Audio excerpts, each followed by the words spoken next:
সেই পদকবি কি বললেন? সুরধ্বনির তীরে গোলা ভোজন বেলা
দাস রে ভজন লীলা কহে শ্রী গোবিন্দ দাস রে ভজন লীলা কহে শ্রী গোবিন্দ দাস রে দাস রে ভজন লীলা কহে শ্রী গোবিন্দ দাস রে লীলা কহে শ্রী গোবিন্দ দাস রে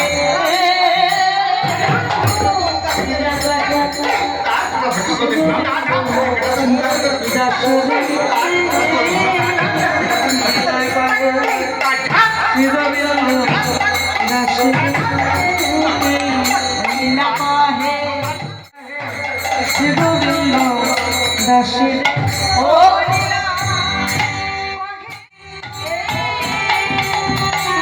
লীলা কহে শ্রী গোবিন্দ দাস রে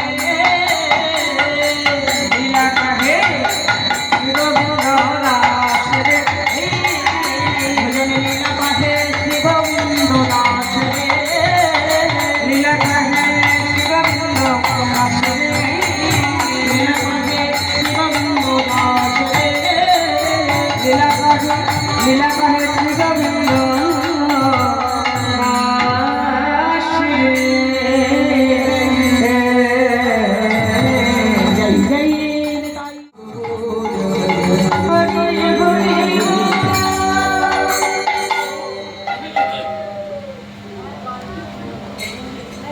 হরে কৃষ্ণ। এতক্ষণ সকলে ছিলাম শ্রীধামী নবদ্বীপের গৌর লীলার গৌরচন্দ্রিকায়। যাব সেই মধুময়ী শ্রীধাম বৃন্দাবন ধামের লীলাভূমিতে। যাবার সময় জয়ধ্বনি উলুধ্বনি করে দুটি বাহু তুলে গৌরচরণে এবং আমাদের প্রাণের ঠাকুর, আমাদের ঘরের ঠাকুর সীতানাথের চরণে আত্মসমর্পণ করে আমরা যাব সেই লীলাভূমিতে সবাই মিলে। এটাই গৌর হরিবোল হরিবোল হরিবোল।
সদা পিতা আজা সদা পিতা আনন্দ ব্রজবাসী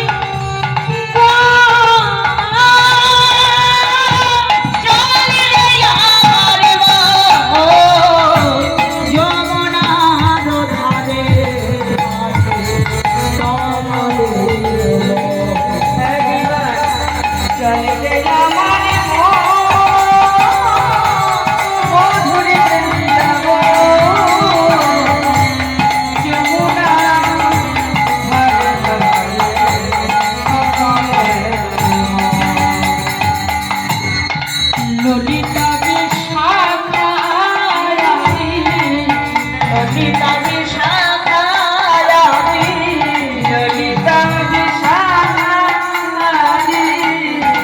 যত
আমাদের অপ্রাকৃত গুরুলীলা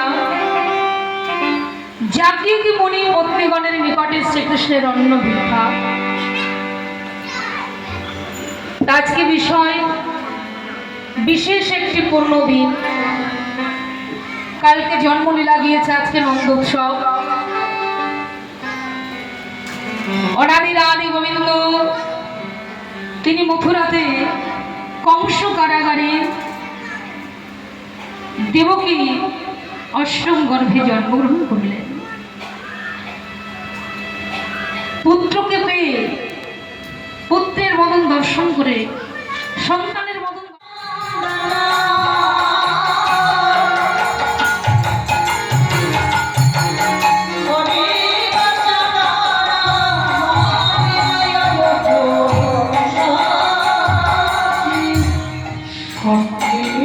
হলো ভালো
হ্যাঁ কর।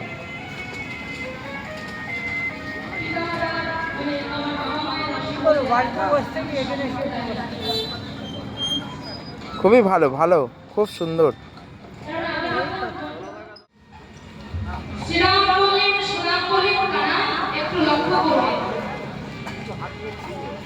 এই অন্ন ভিক্ষা পাওয়াটা এখানে কোনো নাচ নয়, আনন্দ।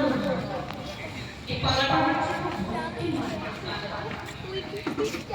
ভগবান কতখানি ভক্তকে ভালোবাসেন, তিনি লীলার নাম ধরে বারবার দেখেছে, বারবার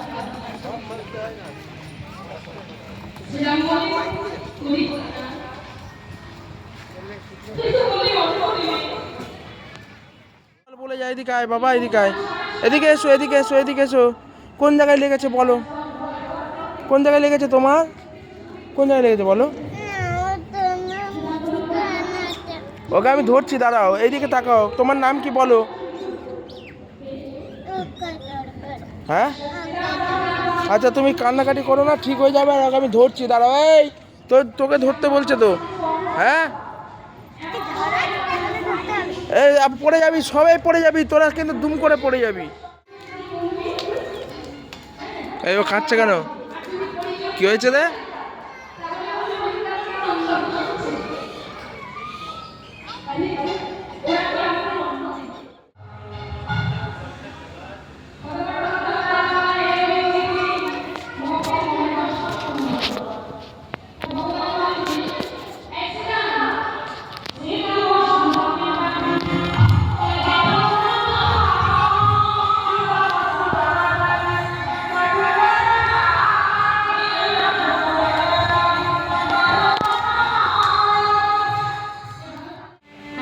ঝুড়িতে করে মাথায় করে নিয়ে যাচ্ছে, ওই লোহার দরজা আপনি আপ খুলে যাচ্ছে।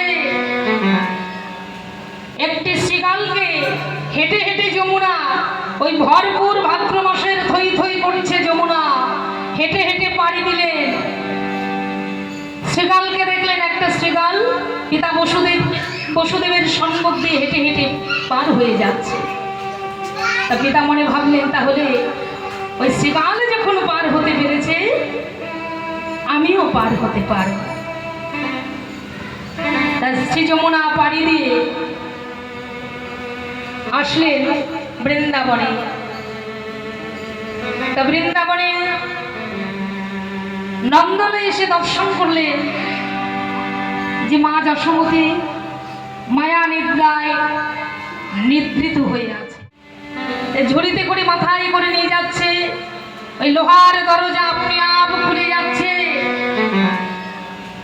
একটি শ্রীকালকে হেঁটে হেঁটে যমুনা, ওই ভরপুর ভাদ্র মাসের থই থই করছে যমুনা, হেঁটে হেঁটে পাড়ি দিলেন। শ্রীকালকে দেখলেন, একটা শ্রীকাল পিতা বসুদেবের সম্মুখ দিয়ে হেঁটে হেঁটে পার হয়ে যাচ্ছে। তা পিতা মনে ভাবলেন, তাহলে ওই শ্রীকাল যখন পার হতে পেরেছে, আমিও পার হতে পারব। তা শ্রী যমুনা পাড়ি দিয়ে আসলেন বৃন্দাবনে। তা বৃন্দাবনে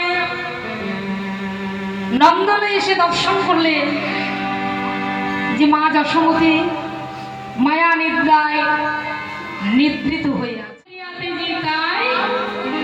বংশী বট বৃক্ষের নিচে শান্ত হয়ে বসিল ঘোড়া। কতক্ষণ খেলবে ও বাবা? সকালবেলা সকালবৃন্দ বালকগণ যখন গোষ্ঠী আসে, যার মা যত খাবার দিয়েছে সব খেয়ে ফেলেছে,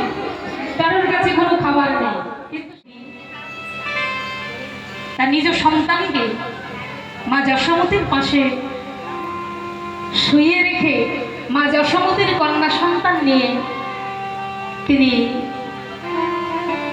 আবার মথুরায় ফিরে আসেন। এদিকে সকাল হতে হতে যখনই মহামায়া তার মায়াকে নিদ্রাকে যখনই তিনি তুলে নিলেন, সকলেই জেগে উঠল আর কন্যা চিৎকার করে কেঁদে উঠল। কংসের প্রহরীদের কাছ থেকে জেনে ছুটতে ছুটতে আসলেন কংস, ছিনিয়ে নিলেন মা দুবুকির হাত থেকে, কোল থেকে সেই কন্যাকে। যখনই পাষাণে আছাড় মারতে যাবে, হাত হইতে ছাড়ি কন্যা উঠিল আকাশে, অষ্টভুজা হয়ে বলে কংসের উদ্দেশ্যে, রে কংস রাজার, তোমাকে বুঝিবে যে গোকুলে বাড়িছে সে। কন্যা অন্তর্ধান হতে যখনই মা যশোমতী নয়ন মেলল, নয়ন মেলে দেখছে যমুনার জলে যেন উৎপল ভাসছে, হাত রাঙা পা রাঙা। কত সুন্দর, এত সুন্দর পুত্র বিধাতা আমার কোন জন্মের ভালো কর্মের ফলেই আমাকে দিয়েছে। কারণ যদি সুসন্তান জন্ম নেয়, যখনই মা যশোমতী নয়ন মেলল, নয়ন মেলে দেখছে যমুনার জলে যেন উৎপল ভাসছে, হাত রাঙা পা রাঙা। কত সুন্দর, এত সুন্দর পুত্র বিধাতা আমার কোন জন্মের ভালো কর্মের ফলেই আমাকে দিয়েছে। কারণ যদি সুসন্তান জন্ম নেয়,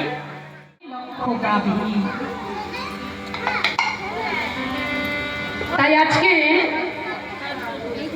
সকল সখাবৃন্দর সঙ্গে নিয়ে গোবিন্দ গোষ্ঠ গোচারণে এসে বংশী বট বৃক্ষের শীতল তরুর ছায়ায় সকলে বিনোদ খেলা খেলছে। খেলত নন্দদোলা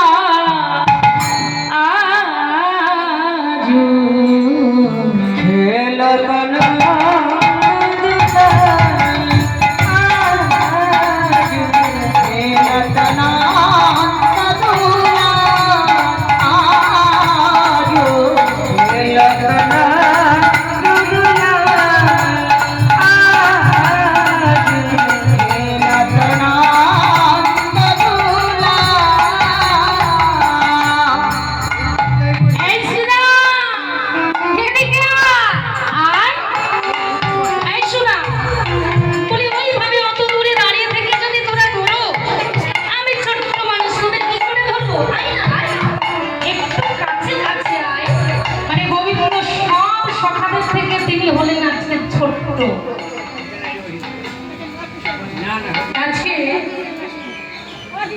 একজন অপরকে ধরছে,